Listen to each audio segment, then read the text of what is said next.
You're listening to Passing Time, a Detroit Lions podcast. We're one pride and all grit, with a passion for Detroit Lions football. Whether you're between meetings, between classes, sitting in traffic, or just relaxing at home, if you have time to pass, pass it with Passing Time. Detroit Lions Talk. Hey, welcome back. We're on the clock and you're passing time with us. A Detroit Lions podcast. I'm Rob. I'm Brian. This is episode 25, Brian. Quarter century. Yeah, I mean, as 40-year-old dudes, we didn't get a chance to hang out 25 times in like 6 years, and now we're in the dungeon basement here, and we're doing it every week. Loving it and having a good time doing it. Absolutely, man. This is it's been fun. We thank you for subscribing. We have a fun podcast today. We're going to flip it in reverse order, and we're going to do a preview this week of the big game we got coming in Kansas City. Yes. Start off with that. Early thoughts on that? Well, yeah, absolutely. I mean, the Chiefs are coming to town on Sunday night, and the Lions are banged up right now. So what is going to happen is, you know, depending on what Vegas says or what we believe. Don't give it all away. Don't give it all away. You got to tune in to find that out. But, you know, Vegas is interesting. We're going to give you some advice here, a system that you could work if you want to make money, but it's going to hurt your heart. We're also going to get into a little bit about around the NFL, and then we're going to bury last week's game, which we have a lot of analysis on last week's game, but we're going to put that in the backdrop because this is going to come out a little later than we typically do it, right? Yep, that's right. All right, so, you know, I just was kind of thinking, I know that I get into these little analogies every once in a while, Brian, but, you know, I think of the Detroit Lions like a prize fighter, okay? And I think what happened this year kind of needed to happen, but they're that beautiful prize fighter with a perfect record, kind of going in as the favorite coming into this football season. And in the first round, they just got punched in the mouth by the Green Bay Packers, right? Just took one in the jaw. Yep. Division rival. You know, they didn't get blown out, but they got beat pretty good, right? They were sloppy. They were out of rhythm. And they were still looking for their identity a little bit, right? Absolutely. But since then, something's clicked a little bit. They're figuring it out. I mean, it woke them up a little bit. You know, it's that one punch in the mouth, and you have to decide, you want to keep getting after it, or are you going to, you know, curl up in the corner? Absolutely. And you just can't get knocked out, right? So to win a fight, you got to win the majority of the rounds or knock the other person out. But recently, round 1, not so good. Round 2, round 3, round 4, round 5, they've been dismantling teams, breaking spirits. You could almost see it happening in the mid-game, you know, third quarter time period where teams are just getting frustrated. They're not snapping off the ball the same way they used to. Their spirits are getting broken. The Detroit Lions are playing with that kind of confidence that only comes from getting punched in the mouth week 1 and understanding that, you know what, we took that punch and we can punch harder. That's right. And it's cool to see week in and week out the team that we just played and the adjustments or the moves that they make after us.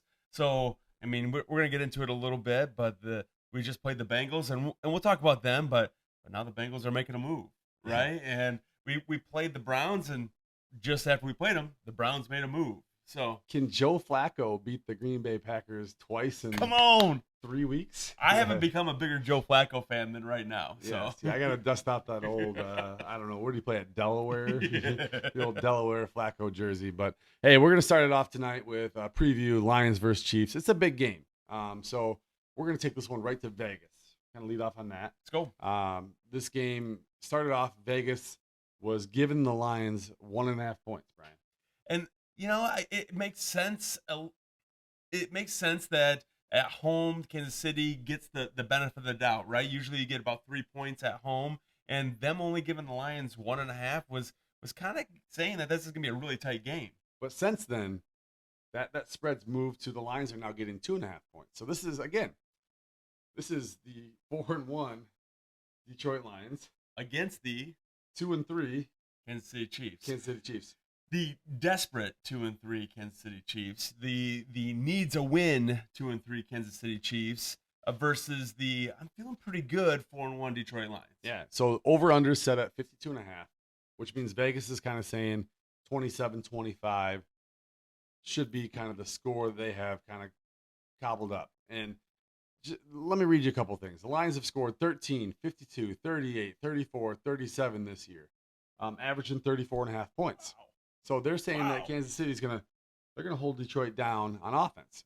The Chiefs have scored 27, 29, 20, 31, averaging 21.5 this year, which means Vegas is saying that they are gonna overachieve on their points. And that could be based on some of the injuries that the Lions are facing right now. You look at Taylor Decker as a big product of those numbers. You look at our DB room, our corners, Terry and Arnold and DJ Reid right now, probably out for this game for the foreseeable future, and that could impact that line as well. Yeah. So the other interesting thing to note right now is 90% of the bet slips and 92% of the dollars right now are flowing in betting on the Detroit Lions. And the line is still going in the wrong direction, Brian. And if we learned anything from Chris Perfett, it was that the money goes on Detroit, right? I thought you were going to say that the Mohicans were chasing down animals and were endurance athletes, but okay. Yeah, well, I mean, there's that too. Yeah, okay, If we learned two things from Chris Perfett, it was, that we're persistence hunters and that the money goes on Detroit. Yeah, so money's coming in on Detroit, and Vegas is very comfortable with this. So beware. If you are a hedge your happiness better, great game to hedge your happiness on. If you are a guy that just is going to bet the Lions no matter what, blindly, and you think that this line looks terrible because it does, maybe use a smaller unit or just sit this one out. Also, this is not gambling advice, is it? No. 1-800-CALL-GAMBLER to make sure that you if you have a problem. So, yeah, Vegas is thinking this is going to be a Chiefs victory right now, and they're very comfortable kind of sitting on that. Kansas City's coming off a Monday night loss to the Jaguars. Turns out Jaguars are not a terrible team. And, it looks like the calls are not always going in the favor of the Chiefs. Okay, yeah. So, what's going on with the Chiefs right now? I mean, Rashee Rice is still going to be suspended. He's serving a 6-game suspension. Yep. This is I think the final game of that suspension. Yep. It's kind of a revenge game. You got to date this back a little bit, but 2023, Lions went in there and took care of business. Yes, I mean, you with the asterisk next to that win, but because Chris Jones wasn't on the field, but the Lions did come out with the victory after the Kansas City Chiefs were coming off their Super Bowl victory from the year before. Yeah. Media days last couple of days have been pretty interesting. Shep, he's got more to say, right? Like Shep's he's a personality. You put Johnny Morton in front of the microphone, it's like what did I just hear over the last 20 minutes? That the Kansas City Chiefs are a good team. Yeah. Not a whole lot, right? So Shep, one thing that he kind of noted is, Andy Reid is kind of the offensive guru, right? And he's just like, he doesn't have tendencies. All these other teams have tendencies, and Andy Reid doesn't have tendencies, and that's very difficult to prepare for. It sounds like it's keeping him up a little bit at night. Both those coordinators are spending some time at Allen Park making sure that their T's are crossed and their I's are dotted. Yeah. And one thing that was kind of noted was Mahomes is the best in the business at quarterback on off-scheduled plays, which are plays that are tendency breakers because those are going to be random scenarios that are going to happen. And they seem to have that kind of like postscript, like, hey, things don't go right, A, B, and C, and I'm going to hit you, and he does. And he does. And one of the great connections that he has, and still to this day, is Travis Kelce. They seem to find each other, and Travis finds ways to get open and make those off-script plays work. Yeah, that three-legged monster, Travis Kelce, according to Taylor Swift, if you heard the new album. So, wow. Also, Shep kind of talked about Kansas City has more speed than they're used to at the skill positions. I mean, they got some guys running 4.3s. I mean, and that's going to take the top off a little bit. Xavier Worthy was low 4.2s, I think, in the combine. I hear you, but is Xavier Worthy going to be healthy? He was as of Thursday. I did not practice. So we'll see where he's at come game time. Yeah, I mean, they got Hollywood Brown. Tyquan Thornton's been he's been crushing it. They bring a guy like Jalen Royals off the bench, give him a little time out there. And then Travis Kelce, the steady Eddie in the middle. They are a tough team. They feature multiple running backs now. The resurrection of Kareem Hunt, is right? Touchdown vulture. And I mean, if you look at the Lions, they're dealing with some injuries right now, right? I mean, you're gonna have Amik Robertson on one side trying to take away their number one wide receiver, and you're gonna have Rocky Sin probably at your CB2. Yeah, and rock solid. I mean, I'm not like, I don't think that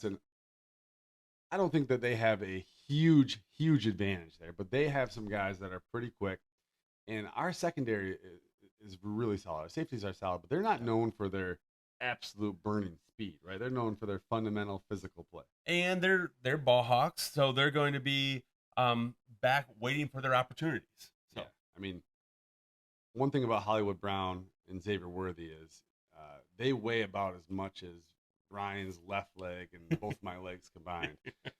So if you hit them good, and you saw that with Worthy, he had to sit a couple games out with a shoulder. Yep.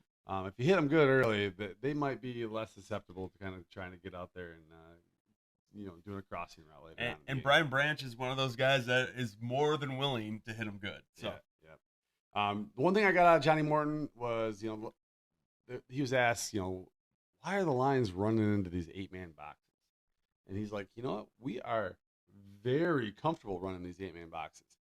One thing that he says is our receivers are so good at blocking that we feel like we have an advantage running into those. I mean, it's the best I've ever seen. My 28 years of coaching, the way these wide receivers block, the way Scotty gets these guys to play, I don't think there's too many things. That's the beauty about this team. I mean, it's so team-oriented, and nobody cares about how many balls, this and that. It's just about winning. I love it, and it's not just who you would think. It's not just your tight end group. It's also your Amon-Ra St. Browns. It's also your Teslas, and it's also your JMOs. If you heard Dan Campbell talk about JMO and his down game, he's like, this guy is still getting after it. He is the reason that we're being successful. He's one of the reasons that we're winning games. And it's not because he's catching passes, it's because his willingness to do the dirty work down the field as well. Yeah. Brian, when's the last time you had a thing of plain oatmeal? I don't remember the last time I didn't at least sprinkle some brown sugar on that. So Andy Reid, fresh off his oatmeal box, because he looks like the guy that I grew up with looking in the oatmeal box. He needs to put some brown sugar on his press conferences, because all I really got from him is the Lions are playing pretty good football right now. Well, they're pretty good. Yeah. You said it with more enthusiasm than he did. So beyond that, Mahomes, a couple other guys talked, Chris Jones talked, and it was basically like, hey, Kansas City's played some messy football, some uncharacteristic football. They need to clean things up, and they need to match some intensity right now, because they're kind of falling behind in the standings a little bit, and I think they will.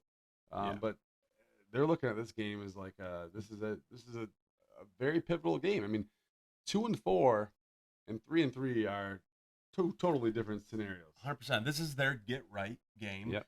And I kind of was rooting for Kansas City in that Kansas City Jazz game, because I was hoping that they'd continue to lull themselves to sleep going into Sunday night, right?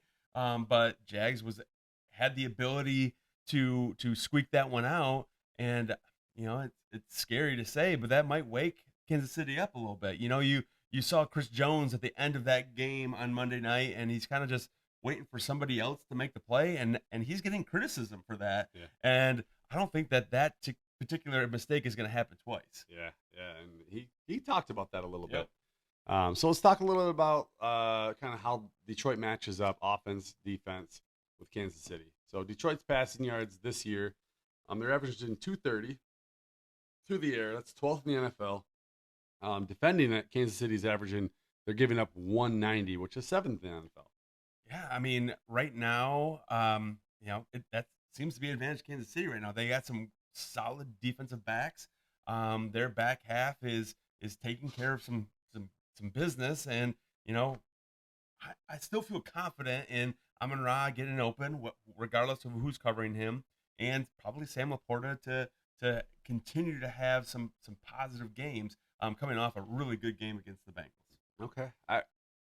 It's hard because, man, Detroit's got so many weapons to pass to. And sometimes I feel like they don't need to pass the ball a whole lot. So No. they haven't really, like, it's kind of like they got this, like, Ferrari, right? And they're driving down the highway and they're running away from the cops. But the cops can only go 90 miles an hour. And this Ferrari can go 160, right? The Lions are like, you know what? We could get away with 110 right now. Let's not cause a major accident. If we need to peg this thing, we will peg this thing. But they haven't been really forced to do that yet. I'm interested to see when they're going to peg that thing. Maybe you'll see it this week. Maybe we'll right? see it this week. So I just hope that their left tackle has given them ability for Goff to stand up straight and make those key passes so they can put the pedal to the metal. yeah, and that's an important note because Decker being out. Yeah. Interior is starting to solve itself a little bit, but man, when you're losing your bookend, that's a tough deal. Yep, and then you have the question: is it going to be Manu, who is coming off a C-ish type game? I mean, the grade that you would give him, or is it going to be Dan Skipper, who seems to be getting healthier?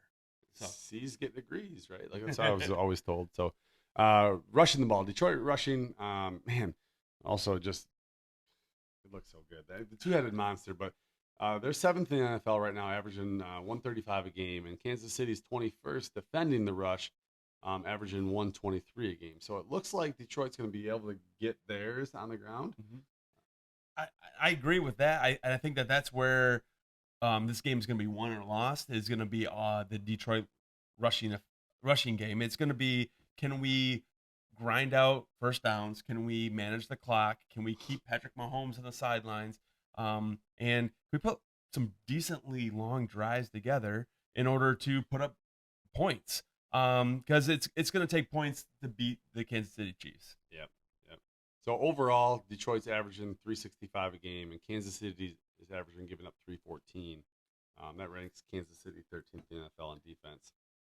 Flipping the script on the other side, Kansas City passing the ball, they're averaging 241, which is 9th in the NFL without Rashee Rice, who is definitely their alpha. Detroit's averaging giving up 206, which is 12th in the NFL. And that's going to be where the big question marks are, especially, again, we talked about before, those injuries in the back half. So can, Brian Branch and Kirby Joseph kind of lock down those areas? Can Amik Robertson really show out? And can we find some consistency with some backups at that second CB2 spot? So. Yeah, I don't know if the expectation this week is lockdown. No. I think it's limit. Yeah. And to be honest with you, that's kind of the way that the Detroit's played, regardless of who's at that CB spot. I mean, we've had some luxuries with DJ Reid at corner. He's played pretty well. And, people are going to talk bad about TA, but we're going to talk about the Bengals game. Those first three quarters, how many touchdowns did they score? How did Jamar Chase do in those first three quarters? Yeah. Versus the fourth quarter where TA was not in the game. Yeah. Let's save some of that. We'll save that. Stay tuned. All right. We'll bring you that insight here in a little bit. Kansas City rushing the ball, 120 a game, 11th in the NFL. Detroit, 92 a game, 7th in the NFL. I think that's a big advantage to Detroit. I think Kansas City's going to have a very hard time rushing against Detroit. And I would say if Kansas City is going to win this game, it's because they're going to pass the ball for, 290 to 300 yards, and they're going to get shut down on the ground. And those rushing yards are a little bit swayed because their leading rusher right now is not Pacheco or Kareem Hunt, it's Patrick Mahomes. So if you think about what they were able to do against a really elite quarterback who likes to run the ball in Baltimore, they were able to shut him down. And if we can do anything similar to that, I think the Detroit Lions defense is going to be okay. Yeah, I like that. That's a good stat. I didn't know that. You didn't let me know. I did write that down. So for you. Sorry. Kansas City's averaging 361 on offense, and Detroit's giving up 298. So both are 8th, respectively, in the NFL. Kind of an interesting note, over the last 4 games, Detroit has forced 9 turnovers. And Kansas City is actually negative on the year in turnover differential. So Detroit forces them, and Kansas City has given up more than they've gotten. and that's going to be another one of those keys in this game is if the Lions are able to steal possession. Can they get a turnover on fourth down? Can they get a punt, or 3 and out? Can they get a turnover? Can they force a turnover, whether that's a fumble, which they seem to be able to be punching those balls out like crazy, or can they get an interception? Yeah. So let's talk about a couple key matchups. Mm-hmm. Some of these guys won't play each other specifically, but they're going to be compared to each other. Yeah. Let's start off with 2 future Hall of Famers, Brian. Ooh. Jared Goff and Patrick Mahomes. I heard that. I heard that too. That's kind of exciting to think about. It's kind of exciting to say. It's kind of exciting to be able to cheer for as a Lions fan. Is that Jared Goff could be a future Hall of Famer? I thought you'd be more surprised that I said Patrick Mahomes. Oh, right. Well, fair. No, I mean, let's be honest. All the accolades go to Patty Mahomes, and they give him his top of the mountain place, whether he's a winner or a loser.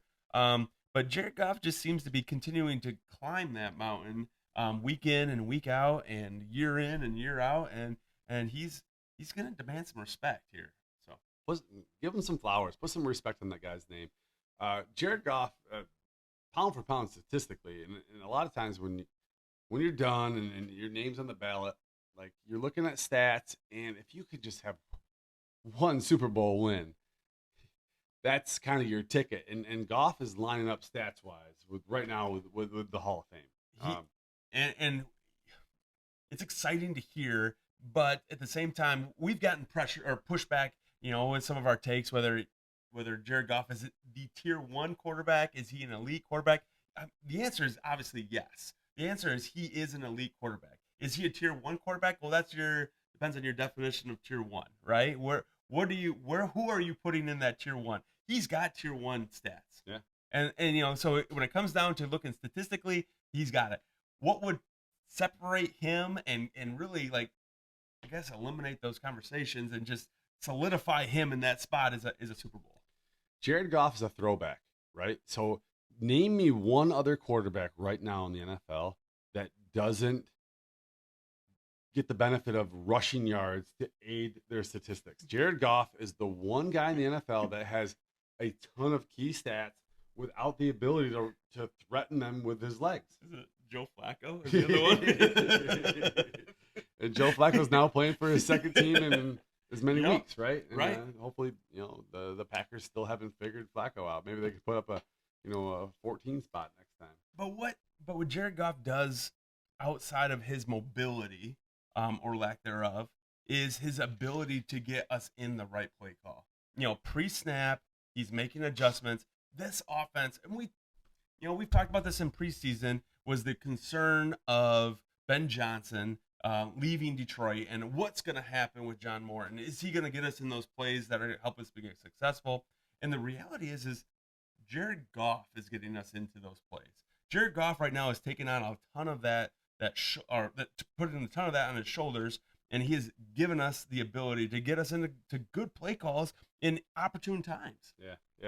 I mean, there is something about the X's and the O's, but definitely it's more about the Jimmys and the Joes, or the Goffs and the Amon-Ras and the right. Gibbs, and the list goes on, right? And the Lions have just top to bottom, they have just immensely talented roster. It's an embarrassment of the riches, especially if they can get some of these guys healthy. Absolutely. And one of these guys might be getting closer on the defensive side. So it's kind of exciting to start to continue to hear Ali McNeil is in full practice mode the last couple of days. And can he make his way to Sunday night? Is there a chance? I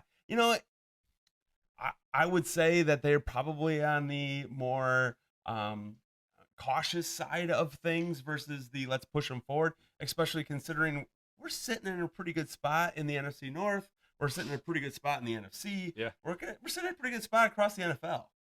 Yeah, so you're hedging for I'm sure. sorry. Yeah. All right, so maybe a couple other key matchups, talking points in this game we discussed was Detroit's running game, time of possession. I think this is where I don't think Kansas City is going to be able to sustain long drives pounding Detroit out. I think they're going to have kind of the big hitters, but Detroit has the ability to, 10-play drives, 13-play drives, 14-play drives, and really wear them down. And and win that time of possession battle. And the one guy on Kansas City's side that could extend those drives is Patrick Mahomes, right? It's his ability to scramble, not panic, find ways to get guys like Travis Kelce the ball, or scramble for those 11-yard third and long type situations. But on the other side, Detroit, we just seem to methodically be able to put pressure on and lean on teams.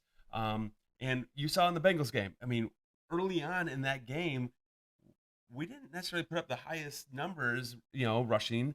We didn't put up the highest numbers offensively, but as we leaned on them, as the game continued and we wore down those defenses, that's when we started to see Monty have some success. Gibbs has some success. Amon-Ra open up and have a quiet 100-yard day. Laporta, being able to find his. So it's not necessarily early in those games, but it's continuing to lean and having that success. Yeah, I mean, you're giving the full, story from last week's game already. Sorry. In the intro to this game, and that's okay. But that's what the Lions do, and Dan Campbell's always talked about it, man. Like we're gonna battle, we're gonna fight. Well, if we're down, we'll bite your kneecaps off. We're gonna drag you into the deep water, and like that's what they're doing. They are literally just wearing teams down each and every game, and you get them down. First quarter, it's a dogfight. And also, we didn't talk about first possession for the Bengals.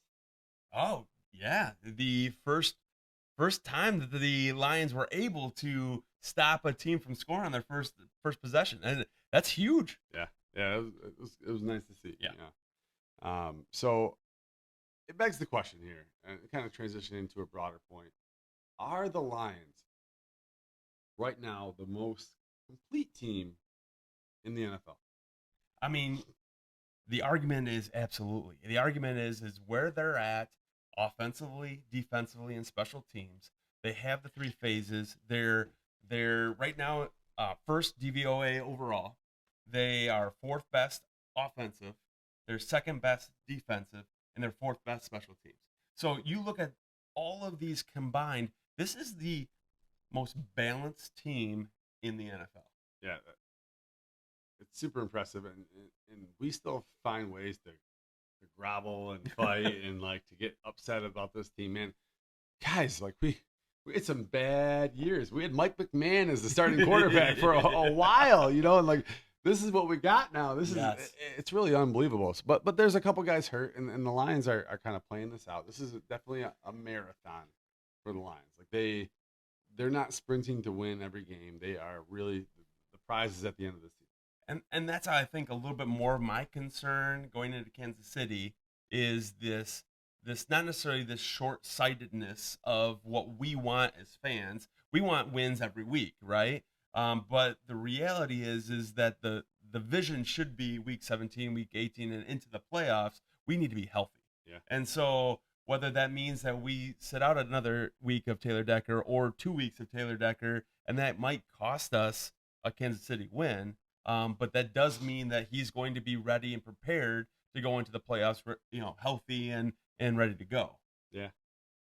So let's talk about some of the other 4-1 kind of teams that the Lions would put their resume up against, and let's talk about the team that's playing. So we're recording this on Thursday night. It's getting close to 11 o'clock, and the Eagles are currently in a dogfight with the Giants. And down, last I looked at the corner of my eye, about 10 points. So the Eagles, they are beatable, right?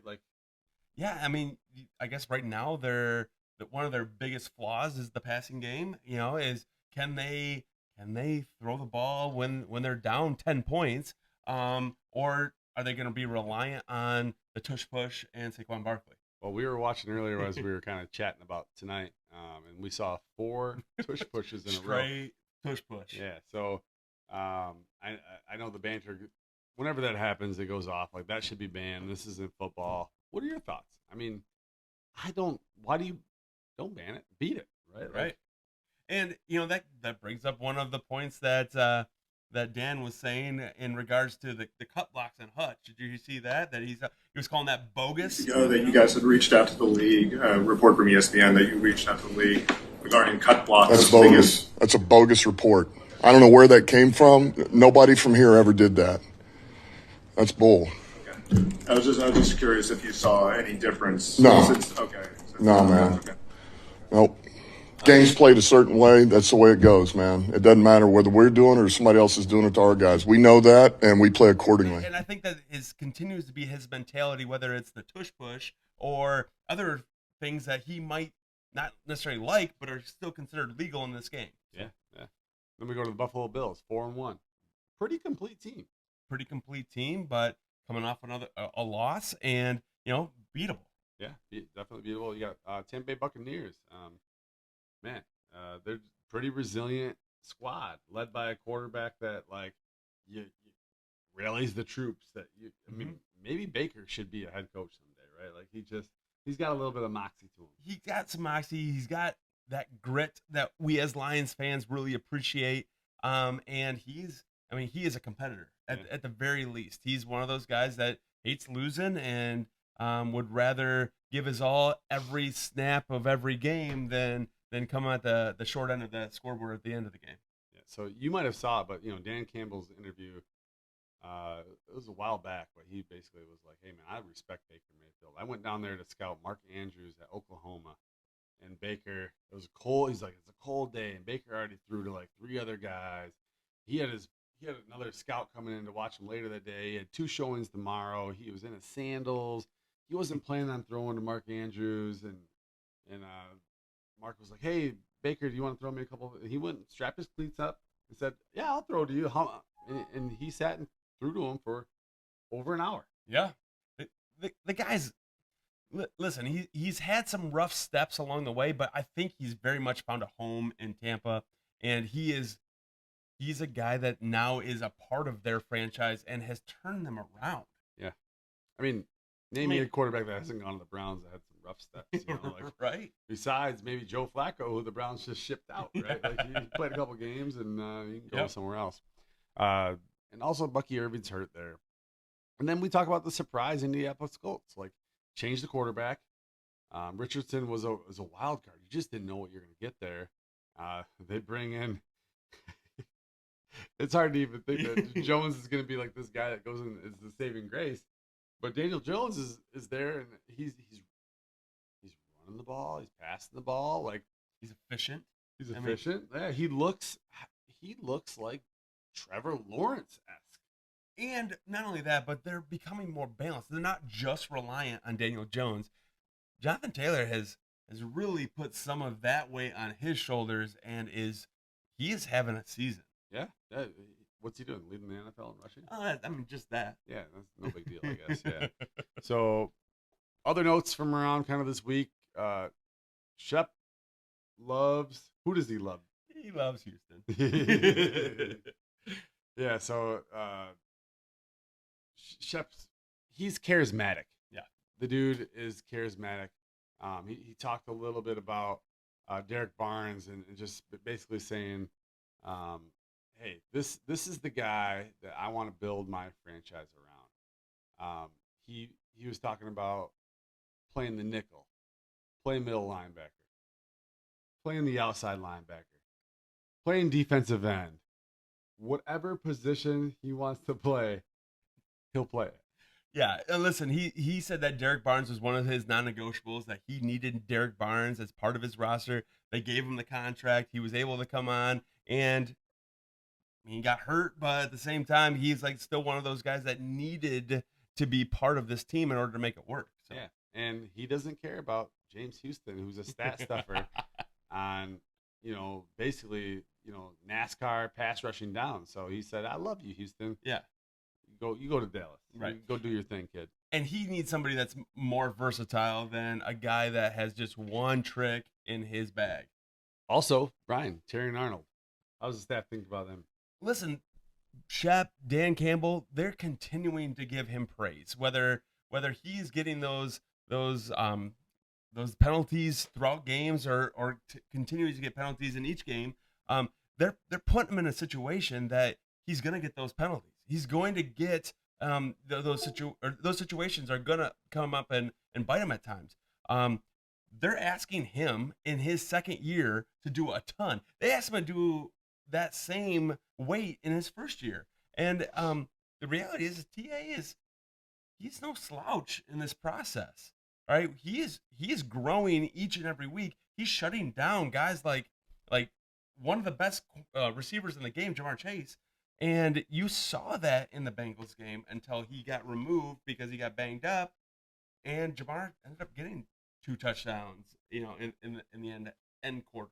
Yeah, guys, there's a lot of hate on TA, right? There's a lot of Twitter hate, a lot of this, a lot of that, and it kind of reminds me of the hate that, like, you're with your wife for 10 years and you quit working out, you got a fat gut, and you're balding, you got a lot of bad things going on, right? And then you're telling your buddies about your wife, and she gained 3 pounds, and you gained 86 pounds, and you're still being critical. Like, listen, the Lions got it really good right now, and you have a really good guy that gained a lot of pounds, and his wife still looks pretty good. Just chill. Don't get on Twitter. Don't tell your buddies this and that. Like, this is a good situation. The Lions are going to build TA up, and they need him. The Lions need TA more than TA needs the Lions. And I'm going to tell you that TA is doing some things that lots of corners cannot. We are asking TA to be a lockdown, man-to-man corner with no help. Those types of corners don't grow on trees. They're not, and if they are, they're getting paid, right? And we got this guy on a rookie contract. Yeah, we got a couple more years, and we have a good support system for him too. Absolutely. So, let's segue in here and let's kind of keep pounding this Bengals game. We kind of weaved it in a little bit right now. So first 3 quarters, Lions controlled the game. I mean, they look good. I mean, there's some plays I would say that were left on the table here and there, but the game plan was, hey, we're going to get ours when it's available, and we're going to let our defense show out because we think that we're just ultimately the better team. Yeah. Laporta, 92 and a tutty. Yep. Montgomery, 64, 1 rushing. 1 passing. 1 passing. The former pride of Cincinnati, dual threat quarterback. Yeah. Cool homecoming for him. It was cool, and it sounded like part of the game plan was to feature Monty and get him his. Coming off a game that he was a little bit lackluster, 9 carries, 12 yards. And so they wanted to get him his accolades coming home. His sister was in the crowd, coming off her year and a half ago, got in a pretty severe car accident, and hadn't seen him play since that time. So yeah. So Montgomery's last game in Cincinnati was in 2015 at his high school stadium. Yeah, that's cool. I mean, it's a cool story. And seeing him have some success at that game was awesome. Sister Kiki was there to watch. Yep. Very emotional. Mm-hmm. You saw him come down the tunnel at the end of the game, and just kind of kissing his family. And it was very emotional. He went right to her, kissed her a couple times, talked to a few other people, and he went back to her multiple times. You could just tell it meant just a ton to him. It just makes you love Dave Montgomery that much more. He is an awesome guy. I mean, he is charismatic. He loves his teammates. He's selfless. He and Gibbs had this awesome relationship. I mean, the guy's doing everything right. Yeah.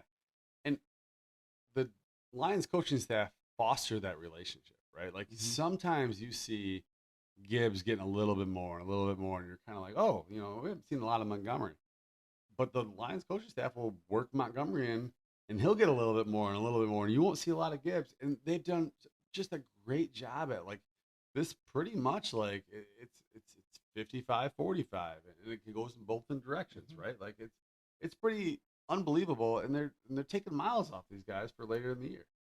And not only later in their year, but later in their career. I mean, this is a duo that is going to have success not just this year. So, Brian, you mentioned the stat to me about this was first Lions win over the Bengals since 1992. Woo! Yeah, it's been a long time. I mean, let's be honest. It's we were all kind of hanging out. Well, I was in middle school. You were in 1992. I must have been in second grade, right? I was learning how to ride a two-wheeler. Right. Like, that's the last time. They beat Boomer Esiason and the Cincinnati Bengals. And so it's been a time since we've come into Cincinnati and come away with that victory. So I mean, a good feeling. I mean, and it's funny because this is now who we are as Lions fans. You know, we get to have an expectation. We get to, you know, be excited to go into places that we haven't won in forever and expect to win. Yeah, and we're surprised when we haven't won in a while, right? Like that's. And when you say a while, let's be honest. It's been a long time since we've lost back-to-back games, let alone like a while. Yeah, yeah. So when y'all are doing your crying, right? Like, just remember, there's no crying in the yacht. And right now, as Lions fans, we're hanging out in the yacht. We are having some rich people problems. Yeah, So. yeah, it's fun. So with rich people problems and the crying, let's talk a little bit about kind of that fourth quarter a little bit. I mean, let's be honest, we get banged up. We start to coast. Couple guys get a little greedy and trying to get theirs. And Whoa. Expand on that a little all right, well, I mean, you heard Amik Robertson in his post-game presser talk about how he's like, hey, listen, I told myself I was gonna get 2. I told myself I was gonna get another one, and I jumped a 12-yard in, hoping to grab my second interception. And you know, because I said I wanted, you know, I told myself my goal that I wanted 2 is I knew I was gonna have targets. It was 30 long. He sat at the sticks. I was trying to jump it. That's all me, man. Just being greedy, you know, bad eyes. But it's something I can fix, man. You know, for us, you know, because when I'm on it, man, when I'm playing with good eyes, whatever, I'm one of the most stickiest guys in the league. Jamar beat him deep and walked in for that touchdown. I mean, Jamar's the best in the business, and he's a guy. Even with Jake Browning, who, Yep. I mean, basically just they've already announced that Joe Flacco is the starting quarterback for next week. Crazy. And Jake Browning's been I think he's a 6-year backup there. I mean, he's been entrenched in that playbook, and they're bringing Guy Smoke off the and Joe street. over there. Yeah, And it's let's all root for him as Lions fans to beat the Green Bay Packers. So hey, Lions fans, stop billing. All right, just stop billing. But Brian, start billing here. All right, so Bill's bullet points, you know, his negative outlook on some things right now as Manu and that left tackle position. Thinks that Manu is probably better suited to be a guard, and can he be able to kick step enough? He's stiff in his stature. Can he kick step enough in order to protect the blind side of Jared Goff? And to Bill's credit, you know, that's a concern, right? You know, not having a starting caliber left tackle is concerning, especially with aspirations of what we have, right? Early in a season, we cannot afford to have Jared Goff go down. And so he took a couple big hits in that Bengals game. And a couple of those were a little scary, right? I mean, anytime that a guy gets his clock clean from the backside, it's gonna be worrisome. So, you know, again, Mano's just getting his feet wet, right? Sure. I mean, the dude was playing British Columbia football, you know, just a couple years ago. Yeah. So he's got some growing pains for sure. You know, Yep. PFF rated him higher than they rated Sewell game 1. Oh, this year. really? So, I didn't know that stat. You didn't write that down. I didn't. So not a great game on his part, No. but you know, obviously there's gonna be some growing pains. Lions have some options there, depending on health going forward. And if you looked at that Bengals game early on in that game, they did give Manu a lot of help. They kind of had the training wheels on him with some extra support with tight ends and chips off of backs.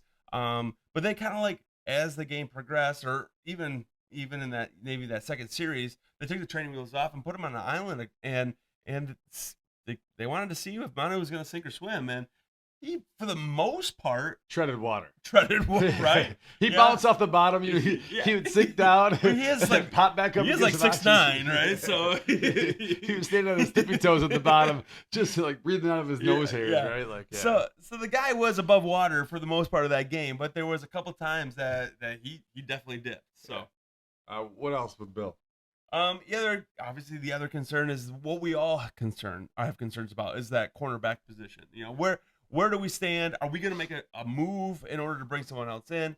You know, I'm going to tell you, like right now, this early in the season, no, we're not going to go out and make a splash move we're now going to see what happens with TA. I mean, you've probably seen it now. I mean, TA was out for the season, and now he's not, and now he's out for 4 weeks, or is he out for 3 weeks? So where is he at? So there's still big question marks on his stature, but it sounds like, based on a second opinion, he's going to be back at some point. Probably after the bye week. Yeah. And in addition to that, DJ Reid will be back. So we're not going to panic here, folks. We're not going to put all of our chips into someone else when the guys that we know and we trust and know our system are going to be back here, hopefully sooner than later. It's an emotional roller coaster, right? It's the reason that us fans aren't GMs of the team, and we're buying and selling guys week 1, week 2, week 0, week 3.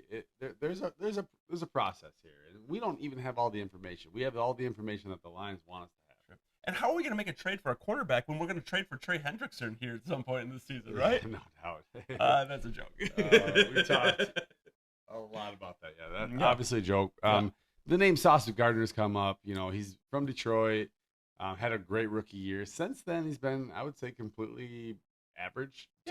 But the cap number doesn't fit with what the Lions have going on. We're not going to spend $9+ million a year for this year. Especially considering that we're trying to roll a lot of this cap space over to next year. And he's got numbers next year too. And pay some guys. Yeah. So unless you want to cross like 3 pivotal names off your sheet of paper that you want the Lions to have for a long time, like, it's just not going to work. It's not going to work. And those pivotal names are guys like Jack Campbell and Brian Branch and Sam Laporta. Yeah. And Jahmyr Gibbs. These guys are going to demand a paycheck, and with the way that we're structuring things now, it still may work, but you bring in another higher paid asset, and it's not going to. It's not going to work. Yeah. So let's talk a little bit about maybe some news around the NFL. All right. We're putting a bow on the Bengals game. We do our last bit of dirt. Yep. Right. Peace out, Bengals. The next time you are going to beat the Detroit Lions is going to be 2042. It's going to be a long time, just like the Lions had to wait. Early MVP race discussion. The names that are coming up: Josh Allen, sure. Mahomes, even though he's below 500, sure. All right. Justin Herbert, man, I don't know. They got a lot of injuries over there, but that name's popping up. We talked about Baker Mayfield, Matty Stafford. How low do we have to go on this dang list before we see a Jared Goff? Well, as of, the last time we looked, I think it was Tuesday, Jared Goff was getting 2,500 odds, to be the MVP. But yet his numbers seem to be screaming otherwise. If you took names off of it, right? Yeah. And you just put statistics right now, there's a couple names. There's some names on the list, right? It might be a nice ticket you want to scratch right there. Jared Goff plus 2,500. We are not a gambling website. We don't promote gambling. It's 1-800-GAMBLER if you are taking our advice. But if you want to win money, listen to us a little bit. Let's talk about a couple of notable outcomes last week. You talked about Patriots beating the Bills. Man, that's a shocking game, right? The Patriots looked solid. Yeah, they look good. Mike Vrabel is if Campbell said, "Hey, I'm gonna," I've had way too many quadruple lattes and I don't know, bumps of cocaine down in Miami, and I want to retire early. Vrabel would be like, the dream scenario. Absolutely, Vrabel is a gritty like guy. He is a charismatic former player. He is he fits the mold, right? Yeah, no doubt. Tampa Bay 4 straight, big comeback win, clutch win. Broncos beat the Eagles. Giants about to beat the Eagles. Very interesting. Colts dominate. 3 consecutive 20-point victories. Listen, man, there's some surprises out there, and one of them that's not a surprise is the Detroit Lions. So we're right in this mix. There are some really good teams that we're going to have to contend with, and I think we're right where we want to be. And there's some stuff in the NFL. It's a long season. There's some stuff that doesn't make sense. So we talked, over Brian's shoulder about the Eagles getting beat by the Giants. The Eagles are a way better team than the Giants. They're playing the Giants in New York or New Jersey. I think it was where that actually they play. And it's kind of what our point was that we're trying to drive home is the Lions are going. They got a lot of injuries. They're going to Kansas City, and they don't always have to make sense. The 4-1 team should hypothetically beat the 2-3 team, every time. But some things don't make sense, and the Eagles are playing the long. They're playing the long game too. Sure. This game doesn't mean as much to the Eagles as it means to the Giants. Right. For a coach that's fighting to keep his job. Fighting to keep his job. A couple young players like Skadaboo and Dart who are trying to prove their worth, and they're going to be a surprising team. They have a solid defensive line, and we're going to see them later in the season. So, can we talk about relative to the Colts game? Can we talk about what happened with the guy that was supposed to call the Colts game the next day? Oh, Sanchez? Mark Sanchez. Oh.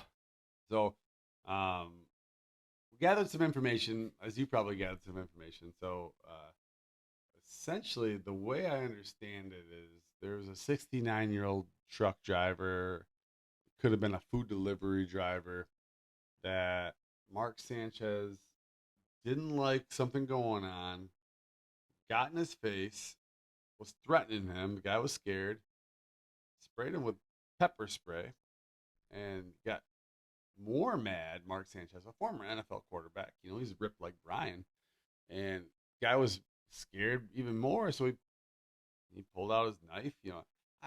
How do you got accessible pepper spray and accessible knife is beyond me. I'm walking around with I barely got $1 in my wallet, right? And my understanding is he even got in, Mark Sanchez got inside this guy's truck during this process as well. Yeah. And this is kind of where some of these altercations were taking place.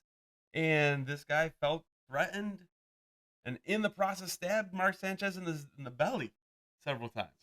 Yeah. And then Mark Sanchez was got him out, threw him against the dumpster, and then had one of these moments my belly's bleeding.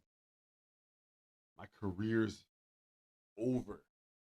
And then he ran away, went to the hospital, was not cooperating until they got the handcuffs on him. Yeah. And, you might as well put him on a milk box because you're not gonna see him broadcasting. And Brady Quinn's gonna be writing them Christmas cards. Yeah. Thank you so much. Yeah. Yeah. So that was interesting. We don't condone, felony violence. No. On this show, at least. But, see you later, Mark Sanchez. Let's kick it around the North a little bit. Okay. Green Bay Packers. So, off a bye week, playing the Fighting Joe Flacco's once again. Oh, my gosh. And does this not seem like the longest bye week in the history of bye weeks for the what are they, 2-1-1 Green Bay Packers? Yeah. When's the last time those guys won a game? Well, I mean, they did beat the Lions a few weeks ago. So, they went from going undefeated to now, where are they going to fall after being 2-1? They should beat the Bengals. They should. They should beat the Bengals. That should be a game where they win, and then they'll be 3-1-1. And if kind of what our trajectory says, the Lions will be 4-2 potentially. Yep. And that you're right back into a race, right? Yep. The Vikings, week 6. Bye week, so they have the ability to get right. So they got some questions to answer here. Moving forward, you're going to have to ask yourselves, is Carson Wentz a guy that's going to help you win the most games? Or is J.J. McCarthy going to be the guy that helps you win the most games? And, J.J. could be their long-term answer, but are they thinking that they're in a spot right now that they're worried about the short term? Are they right now wins are going to be very, very important to them each and every week moving forward, especially in a division that's we got the Lions who are starting to run away and the Packers who are out in front of them as well. Yeah, I can give you 10 examples about quarterbacks that come in the league and they have 2 starts and they weren't super successful. You talk about Peyton Manning. Mm-hmm. There's a lot of examples there. JJ is going to be fine. JJ. He's going to be fine. Carson Wentz is not the answer. Right? Like, so, and also they're coming back. They spent a couple weeks abroad. Yeah. I mean, those are tough weeks. But Tough weeks. You Tough talk week. about crying Tough on the weeks. yacht. Yeah. Oh, yeah. Seeing Big Ben, Yeah. Parliament. Like when I go to London and I come back, like, which I recently did, I didn't classify it as a tough week. Tough week? Yeah, it's Fair. pretty incredible week. Yeah. Right? Like, so yeah, I don't know. Coming from Ireland, going to London, enjoying their tour there. But the question's still there. Like, can JJ get you the wins that you want him to get you? Has he shown that team enough that they trust him? Are they Super Bowl contenders this year? No, we're not. Are they potential spoilers this year and a team that could take a playoff spot if they get things together? Yeah, they are. They're probably on the outside looking in, but they will ruin a team's season. That's very true. That could be, but were they a Super Bowl contender coming into the 2025 season? Were they a Super Bowl contender? Yeah. By some poor podcast publication, maybe, but like not passing time. Right? So just even with JJ. Even with, yeah. Okay. So, love and real are 2 separate pendulums for me, man. I love you, but I'm gonna keep it real with you every time. All right. Let's talk about the Bears. Yep.